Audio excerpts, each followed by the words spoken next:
सामना के संपादक के बारे में आप क्या सोचते हैं? वो तो बड़े चाणक्य बने बैठे शिवसेना के और महाविकास आघाड़ी के।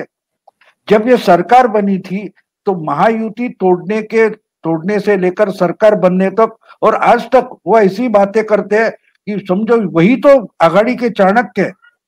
तो जो ये सरकार बनी थी तब मैं ये वीडियो में नहीं था, तब मैंने मेरे ब्लॉग पर लिखा था, जब जोकर या विदूषक को चाणक्य बना देते हुए ना तो चंद्रगुप्त को मरकट लीला करनी पड़ती है। और देखिए अब क्या हो रहा है।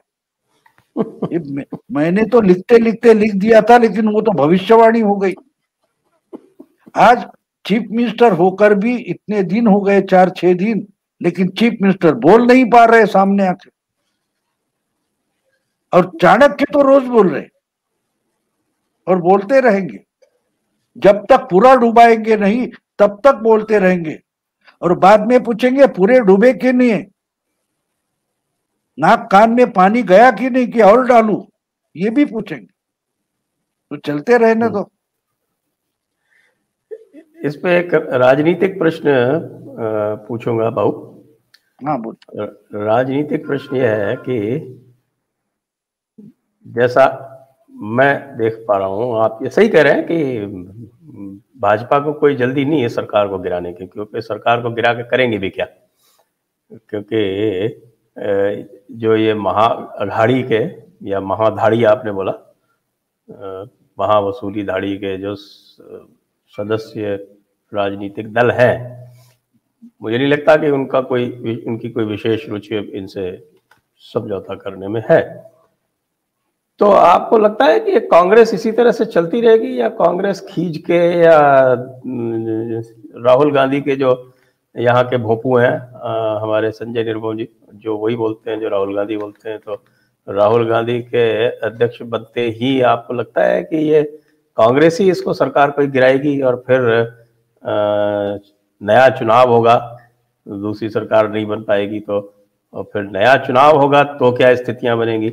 ये 3 सिनेरियो में आपसे पूछना चाहता हूँ, 1, 2, 3। नहीं, भाजपा मेरे ख्याल से महाराष्ट्र में तोड़ फोड़ कर सरकार नहीं बनाएगी, ये तो मैंने बार बार बोला है जी। भाजपा मिड टर्म पोल के लिए ही जाएगी, क्योंकि उसको मालूम है जिस ढंग से कुछ 1.5 साल में कारोबार हुआ है, उससे तो उनको अपने आप में बहुमत मिलने वाला है। तो युग को तोड़ फोड़ कर मिली जुली सरकार बनाएंगे, उसमें ज्यादा कमिटमेंट देनी पड़ेगी, तकलीफें ज्यादा होगी, तो वो सरकार में नहीं जाएंगे।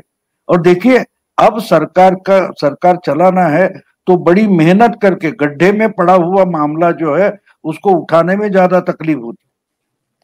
हम घर में नल खोल देते हैं ना तो पानी अपने आप आ जाता है, तो अपने आप नहीं आता। गांव में कोई पानी कुएं से निकलता है तो उसको ताकत लगानी पड़ती है, 1 बाल्टी पानी लाना है तो इतना ताकत लगा के नीचे से उठाना पड़ता है। और हम घर में नल खोल देते हैं तो हमारे ऊपर जा कहीं टंकी बिठाई है, उधर से पानी आ जाता है आसानी से।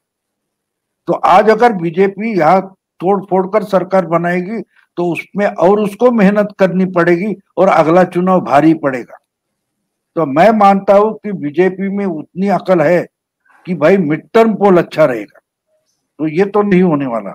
दूसरी बात आपने जो पूछी है कि क्या राहुल गांधी, मैंने सुना है, आज दोपहर से सुन रहा हूं कि महाराष्ट्र में जो कांग्रेस के नेता है उनको राहुल ने बताया जो कुछ चल रहा है उसके बारे में आज बैठकर मीटिंग करो और मुझे रिपोर्ट भेजो। इसका मतलब कांग्रेस शायद 1-2 दिन में भी इससे निकलने की कोशिश करेगी और शायद सरकार गिर भी जाएगी, लेकिन वो मामला अलग है। उससे परमिंदर सिंह वाजे ये सब उसका, हाँ ये तो देखिए जिसको कोलैटरल डैमेज बोलते हैं, इसलिए सरकार गिर सकती, लेकिन जो चल रहा है वो सरकार गिराने का मामला है ही नहीं। बिल्कुल बिल्कुल बिल्कुल, बहुत आपने इसको स्पष्ट रूप से समझाया है, बहुत सुंदर सहज तरीके से। अब इसमें जो नुकसान होगा, अब हम आगे चलते हैं। पहले तो एक पहले का प्रश्न पूछ लेता हूँ, मैं सदैव से इसके प्रति उत्सुक रहा हूँ, आपकी बड़ी अच्छी गहरी दृष्टि है महाराष्ट्र की राजनीति पे। तो आपको लगता है कि पिछले चुनाव में ये जो निर्णय लिया भाजपा ने शिवसेना के साथ ही चुनाव लड़ने का, जबकि चारों तरफ से ये लग रहा था कि ये शिवसेना जो है वो धोखा कर सकती है, नीचे के जो कार्यकर्ता थे वो भी नहीं चाहते थे, उसके बाद भी निर्णय लिया कि शिवसेना के साथ चुनाव लड़ेंगे, ये सही निर्णय था क्या?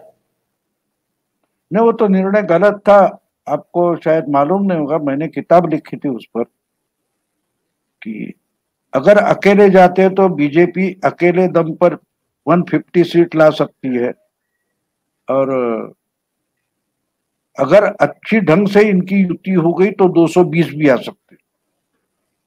तो मैंने दो ऑप्शन रखे थे, और बाद में एक कार्यक्रम में खुद फडणवीस ने भी मान दिया कि भाऊ ने दिया हुआ अगर पहला ऑप्शन मान लेते तो आज हम सत्ता में बैठे होते।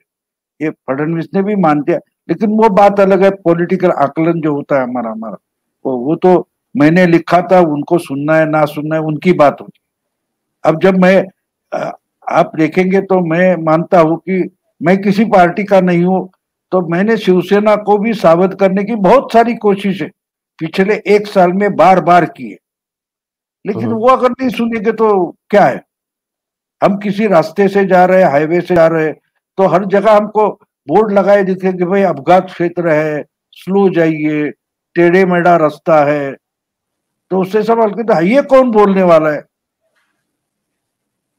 तो आप खाई में भी गिर सकते हैं तो गिर जाओ, वो आपका मामला है। मैं तो घाटी में हाईवे पर लगा हुआ एक बोर्ड हूं, तो मैं तो साबित करूंगा हर पार्टी को।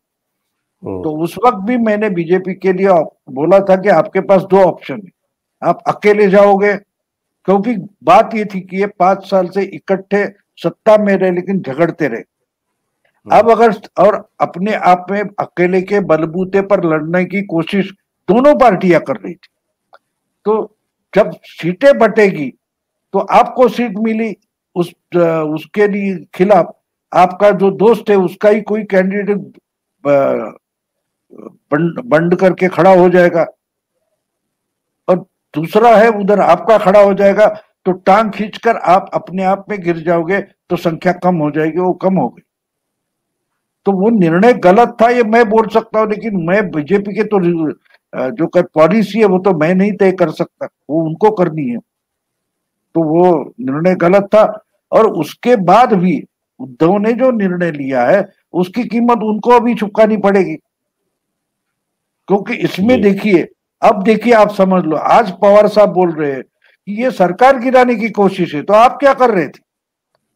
ये जब सरकार बनी नहीं थी और तोड़ मोड़ कर बनाने की कोशिश चल रही थी, तो IBN लोकमत जो न्यूज 18 का एक मराठी चैनल है, उसके रिपोर्टर को इंटरव्यू देते हुए पवार साहब बोले कि हमने 2014 में बीजेपी को सपोर्ट इसीलिए दिया था कि शिवसेना और बीजेपी में दरार आ जाए, तो अगर 5 साल से आप करते वो क्या बोलते हैं चाल होती है, और अगर वही कुछ बीजेपी करे तो षड्यंत्र होता है। ये क्या मामला है? बात तो एक ही है, आप उनको गिराने की कोशिश कर रहे हो, वो आपको गिराने की कोशिश कर रहे हैं। अगर बीजेपी करती है वो षड्यंत्र है, तो पवार या शिवसेना करते वो भी षड्यंत्र है। हाँ, लेकिन एक बात आपने जो पूछी कि भैया बीजेपी का निर्णय गलत था, बिल्कुल गलत था, वो मैंने लिखा है, मेरी किताब है, मेरी किताब भी है उस पर, महाराष्ट्र के चुनाव पर। और ये किताब भी मैंने 1.5 महीने पहले लिखी थी, जब चुनाव का कैंडिडेट्स अर्जी दाखिल न करे उससे पहले की।